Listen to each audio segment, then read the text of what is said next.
Assalamualaikum warahmatullahi wabarakatuh. Alhamdulillahi rabbil alamin. Allahumma salli wa sallim wa barik ala Muhammadin wa ala alihi wa ashabihi ajma'in. Allahumma a'inna ala zikrika wa syukrika wa husni ibadatik. Allahumma inna nas'aluka ilman nafi'an wa rizqan tayyiban wa amalan mutaqabbalan. Allahumma inna nas'aluka imanan kamilan wa yaqinan sadiqan wa qalban khashi'an. Allahumma inna nas'aluka ridhoka wal jannah wa na'udzubika min saqatika wan nar.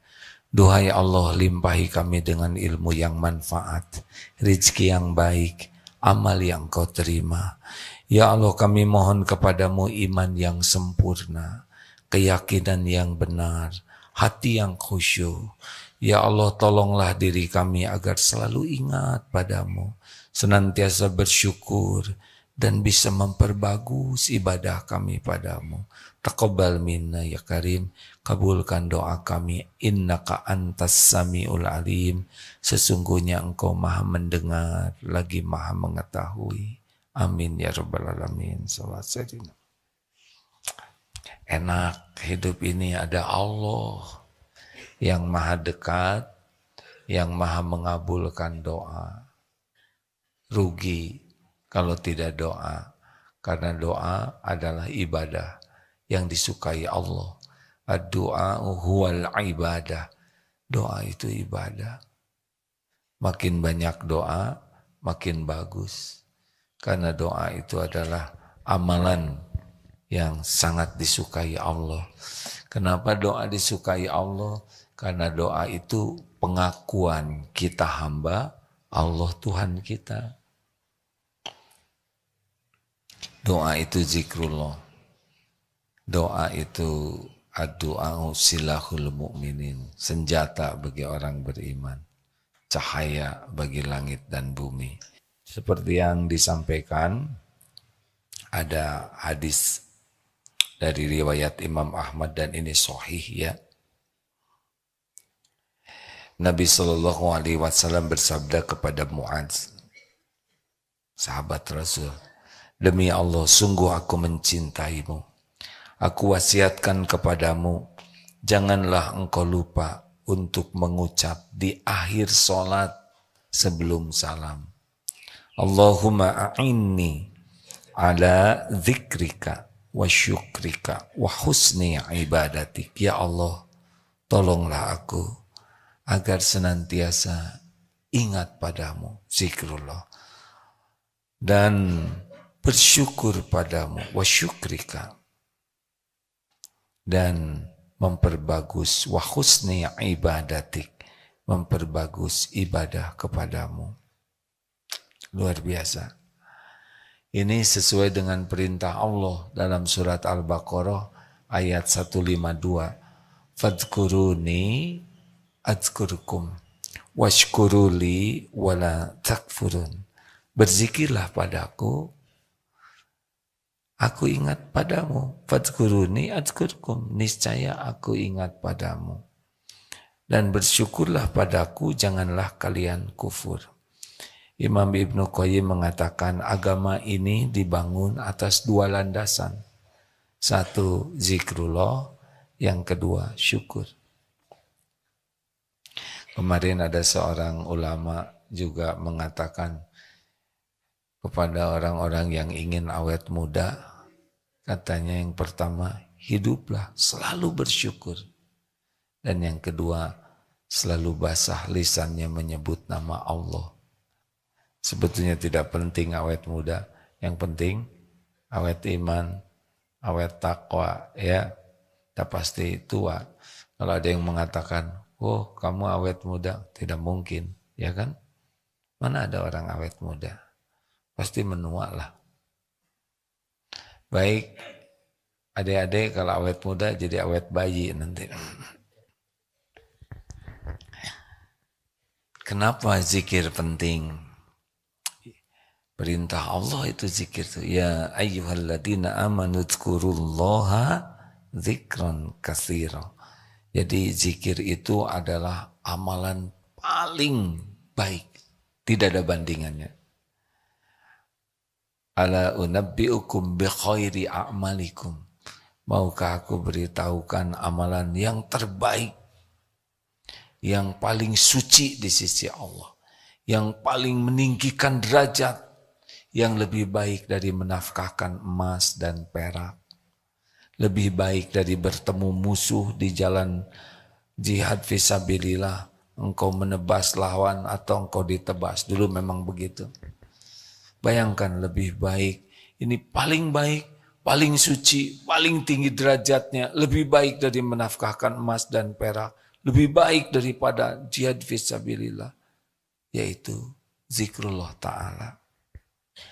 Ingat Allah, itu amalan yang tidak ada tandingannya.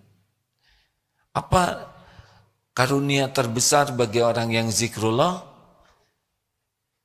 Ayat yang tadi, kalau kita ingat kepada Allah, fadkuruni adkurkum. Allah ingat kepada kita. Sebetulnya kita tidak ingat kepada Allah juga, Allah ingat kepada semuanya. Semuanya ciptaan Dia. Semuanya Allah yang mengurus. Semuanya Allah yang punya. Tapi kalau kita ingat kepada Allah, Allah pasti tahu. Nah, hadiahnya adalah kita diingat oleh Allah secara spesial. Kita diingat oleh someone, tahu someone? Samuan.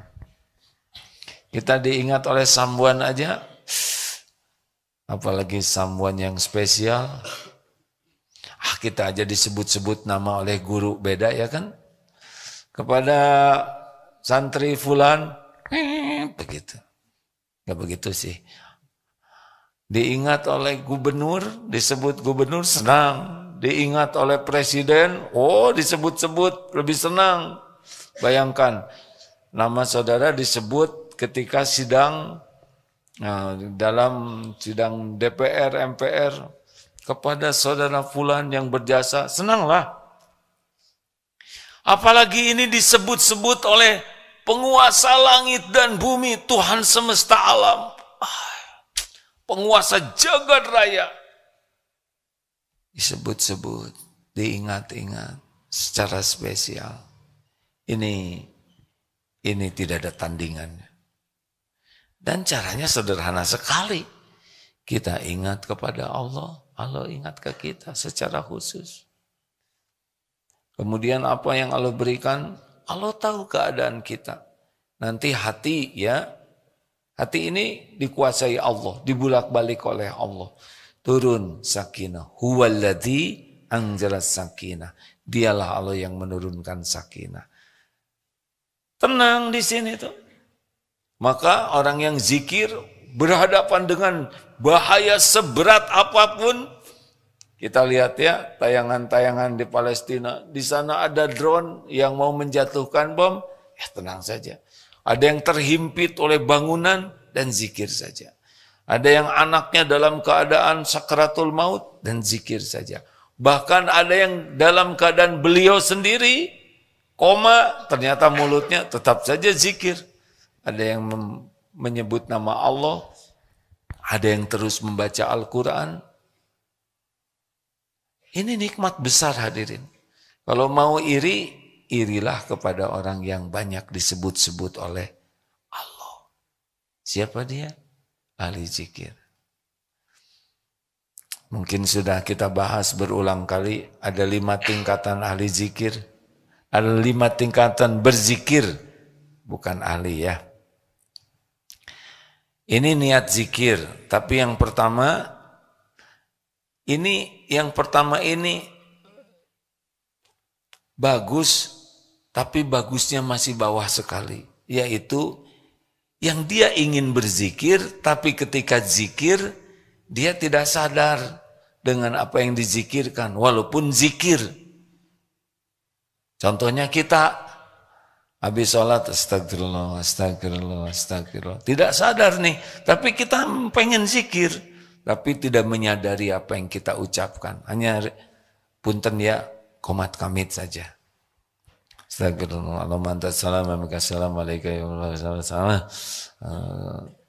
Subhanallah, subhanallah, subhanallah, subhanallah, subhanallah. Tunggu dulu. Subhanallah, subhanallah.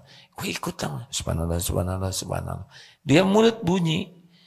Itu lebih baik daripada tidak bunyi.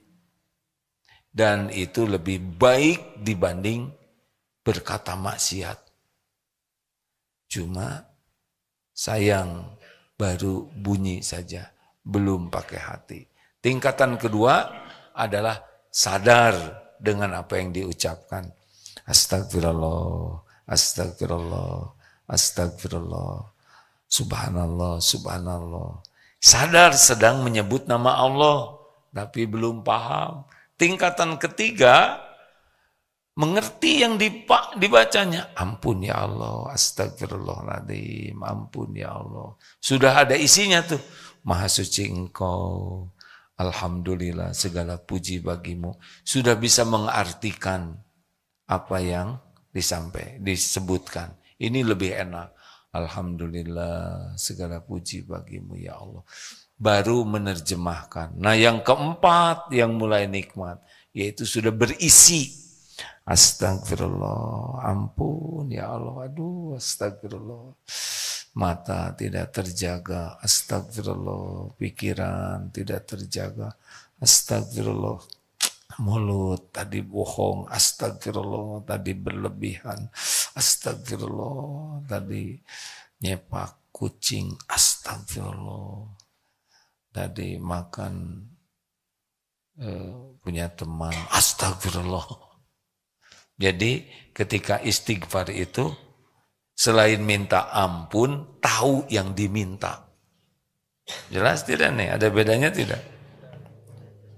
Kan bisa dibandingkan dengan astagfirullah, astagfirullah, astagfirullah. Tapi tidak ada apa-apanya. Ada yang astagfirullahaladzim, astagfirullahaladzim. Dia sedang menyebut istighfar, dia sadar. Tapi yang ketiga, menerjemahkan. Yang keempat ini, tahu yang dimintakan ampun. Alhamdulillah, ya Allah, alhamdulillah Engkau menghidupkan saya. Alhamdulillah masih bisa lihat. Alhamdulillah saya bisa sholat. Alhamdulillah saya sehat. Alhamdulillah saya berteduh. Alhamdulillah saya punya teman. Itu alhamdulillahnya isi. Nah ini udah nikmat kalau sudah begini. Sudah nikmat. Tapi yang ternikmat yang kelima, yaitu setiap saat ingat kepada Allah, merasa ditatap Allah, merasa didengar Allah, merasa diperhatikan Allah. Ini yang ternikmat. Jadi zikir yang ternikmat adalah ihsan. Anta'budallah ka'annaka taro wa illam takun taro wa innahu yara. Jadi zikirnya itu ya Rabb, wahai yang maha menatap, wahai yang maha tahu segala isi hati, Engkaulah segala-galanya. Engkau pemilik langit dan bumi. Engkau penguasa segala-galanya. Tidak ada satupun yang bisa terjadi tanpa izinmu. Semua nikmat dalam kekuasaanmu. Saya tidak mungkin bisa berbuat apapun tanpa pertolonganmu. La haula wa la quwata illa billah. Ya Allah, itu teman-teman saya ada yang sedang dililit hutang. Engkau yang maha kaya. Hanya Engkau lah yang kuasa memberikan. Jadi setiap waktu sudah dengan Allah. Ini nikmat besar. Tidak ada bandingannya. Tidak ada bandingannya. Para waliullah seperti itu. Para kekasih Allah. Hatinya itu dengan Allah. Bagaimana lupa ke Allah? Semua yang dilihat adalah ciptaan Allah. Semua yang dilihat adalah milik Allah. Semua yang dilihat adalah tanda-tanda kekuasaan Allah. Ini kalau bisa seperti itu, sudah derajatnya insya Allah waliullah, kekasih Allah. Harusnya pengen seperti itu. Karena orang yang begini sangat spesial, sangat khusus. Nah, mari kita minta kepada Allah. Allahumma a'inni ala zikrika. Terus minta. Sambil minta, sambil terus berusaha zikir. Ya. Jadi ada sahabat, ya Rasulullah, saya sudah belajar Islam banyak. Beri saya amalan yang saya pegang teguh. Maksudnya, kata ulama, bahwa di sini, ini ilmu sudah banyak. Tapi beri amalan yang membuat kita bisa mengamalkan ilmu-ilmu yang sudah ada itu. Kan banyak ilmu yang Allah sudah berikan ke kita. Tapi kita berat mengamalkannya. Ya kan? Tahajud berat, jaga wudhu berat, baca Quran berat. Gimana supaya ilmu yang sudah didapatkan itu mudah kita mengamalkannya? La yazalu lisanuka rotban min zikrillah. Hendaklah basahi lisan ini dengan menyebut nama Allah. Mau gampang zikir tidak? Jangan banyak bicara sia-sia, apalagi maksiat. Dekatnya ke zikir itu adalah diam. Maka saya juga mau diam aja. Ngajar ini sedang zikir ini. Lanjut. Zikir apa lagi yang paling bagus? Baca Quran. Zikir kan banyak sekali ya. Bisa Asmaul Husna, bisa zikir-zikir yang dicontohkan lagi oleh Rasulullah, dianjurkan subhanallah walhamdulillah wala ilaha illallah wallahu akbar. Bisa tadarus Quran, menghafal Quran, itu zikrullah kalau ikhlas. Bisa juga doa. Ya Allah, Rabbi shrah li sadri wa yassir li amri wahlul 'uqdatam min lisani yafqahu qawli. Bisa juga zikir mengawali semua dengan bismillahirrahmanirrahim. Alhamdulillahirabbil alamin. Subhanallah, astagfirullah. Banyak kejadian yang pokoknya ini jangan berhenti nyebut nama Allah. Kata sebagian ulama, ingat manusia itu penyakit. Ingat Allah, obatnya. Jangan kelamaan ingat selain Allah. Mau ngapain juga ya? Ingat sepak bola langsung ingat. Ingat sepak bola langsung ingat. Ya Allah, ini yang main sepak bola tuh. Semuanya ciptaan Allah. Ngejar bola satu, bayangin. Kalau dibagi aja masing-masing satu ya. Supaya bahagia. Gimana nonton sepak bola ingat Allah, yang main semuanya adalah ciptaan Allah. Hasilnya juga Allah sudah tahu berapa-berapa, jadi nggak usah pakai tegang ya kan. Yang paling enak itu tidur ya.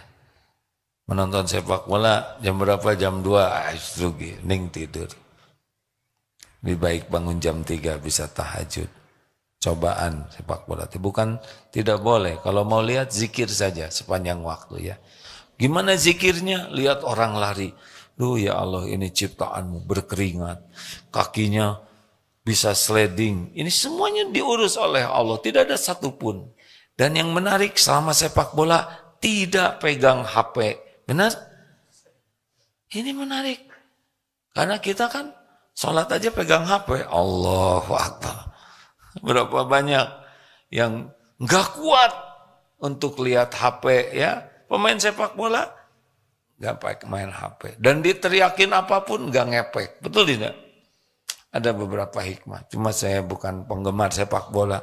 Pernah waktu main futsal di sini dengan santri, selalu gol ya. Mana ada santri mau menghalangi ya. Takut kualat, kipernya juga silakan aja. Oke, terame. Lanjut. Yang kedua apa? Syukur. Allahumma a'inni ala zikrika wa syukrika. Wadkuruni adkurkum washkuruli. Syukur. Karena syukur ini bagian dari aktivitas. Kalau zikir lebih ke dalam ya, tapi syukur penampakannya. Makanya ahli syukur itu cirinya ibadahnya bagus. Karena dia bersyukur. Ahli syukur itu akan menggunakan apa yang Allah berikan untuk ngabdi ke Allah. Itu syukur. Punya uang sedekah, punya kening sujud, punya tenaga nolong orang. Maka ahli syukur ini akan bergerak terus beramal. Ketika Rasulullah tahajudnya sampai bengkak kaki, ditanya oleh Siti Aisyah, mengapa ibadah segini kuatnya sedangkan dosamu sudah diampuni yang lalu dan yang akan datang? Afala akunu abdan syakura. Tidak bolehkah saya jadi hamba yang bersyukur? Jadi kalau orang bersyukur selain pasti menyebut hamdalah, dia juga hatinya yakin semuanya nikmat dari Allah dan dia mengabdi ke Allah. Semua ini adalah karunia Allah. Gunakan untuk mendekat ke Allah. Jadi kalau punya dua ini ahli, makanya dapat yang ketiga nih, wa husni ibadati. Kita itu diciptakan untuk ibadah. Wa ma khalaqtul jinna wal insa illa liya'budun. Az-Zariyat 256. Kita diciptakan untuk ibadah, maka doa yang terbaik adalah doa meminta apa yang Allah perintahkan. Jadi kalau kita bisa ibadah dengan baik, segala aktivitas kita jadi ibadah, udah beruntunglah hidup ini. Pertanyaannya, hafal tidak doa ini? Kalau sudah hafal, paham tidak maknanya? Sebegitu pentingnya. Kalau sudah hafal maknanya, menghibah tidak kita doa ini? Harusnya benar-benar menghibah. Seperti anak yang merengek-rengek ke ibunya minta dibelikan sesuatu, minta sesuatu. Pernah lihat nggak ada anak kecil yang sampai merengek, sampai gimana? Harusnya ke Allah tuh begitu. Maksud saya bukan merengek sampai gogoleran ya, tapi dengan adab hati yang minta jadi ahli zikir, minta bisa bersyukur, minta bisa bagus ibadahnya, memelas, menghibah. Orang yang jatuh tempo utang aja, bayarkan ya Allah.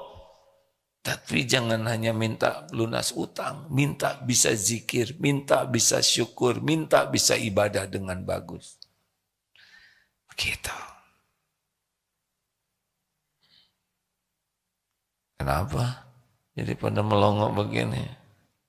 Belum kan kita menghibah seperti itu, baru Allahumma ini ala zikrika wa syukrika wa husni ibadatik. Kurang.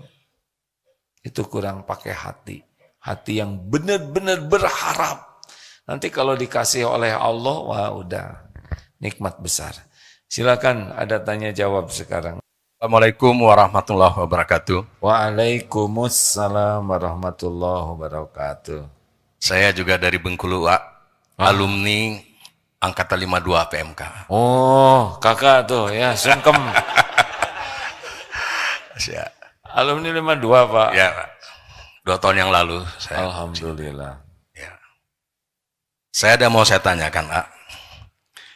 Ini menghadapi anak sendiri.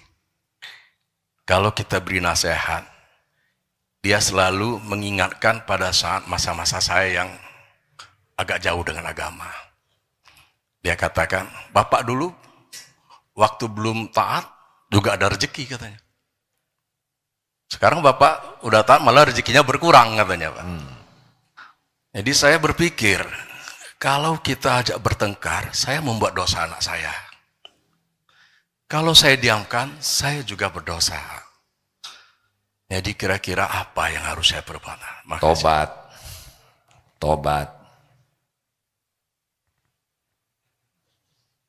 Mau ngapain juga bertengkar ya kan? Yang perlu dilakukan tobat. Siapa yang menanam, dia yang metik buahnya. Kenapa anak masih seperti itu? Berarti tobat kita masih harus banyak lagi. Kita tidak bisa mengubah anak. Kata-kata itu gak enak di hati. Berarti kalau gak enak di hati, itu ada dosa kita. Jadi kalau ada sikap anak yang kurang baik, kita harus tobat. Ini buah dari dosa yang belum ditobatin.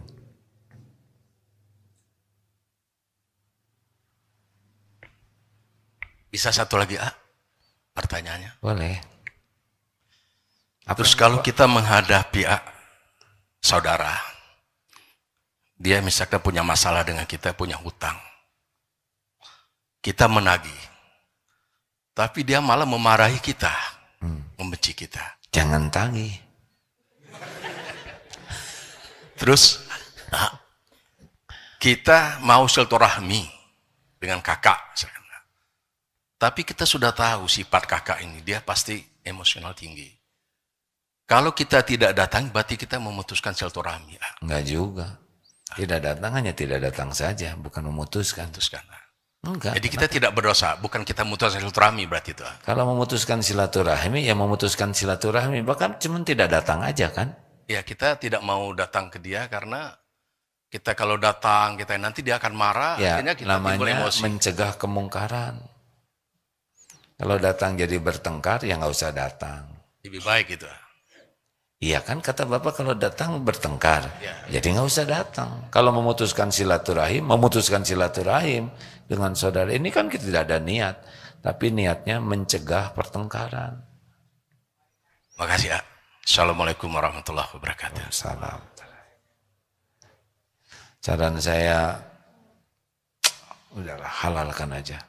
Daripada rusak persaudaraan, ya kan? Masih ada kan rezeki lainnya? Masih banyak kan? Sedikit. Enak aja nyebut sedikit. Allah ngedengar loh. Berapa harga mata itu kan? Hati-hati jangan salah ngomong loh. Ada adik kelas nih. Mim, ada lagi? Oh, udah habis nih waktunya. Senang. Belajar itu nikmat ya. Jadi kalau mau tahu musibah itu, maaf ya, barusan kan Bapak segitu pusingnya dengan anak, pusing dengan kakak, tapi dengan jawaban simpel aja, ternyata lebih enak tidak Pak? Jawab, mikrofonnya mana? Enak, Ternyata kan Bapak pusing sekian lama, betul tidak? Betul.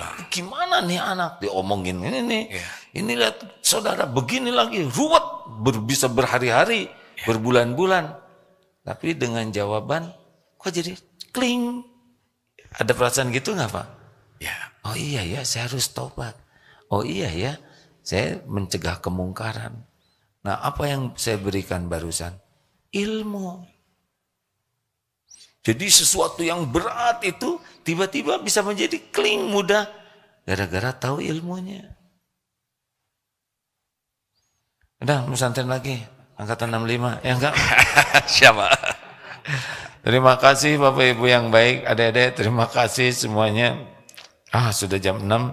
Subhanakallahumma bihamdik, asyhadu alla ilaha illa anta, astagfiruka wa atubu ilaik. Assalamualaikum warahmatullahi wabarakatuh.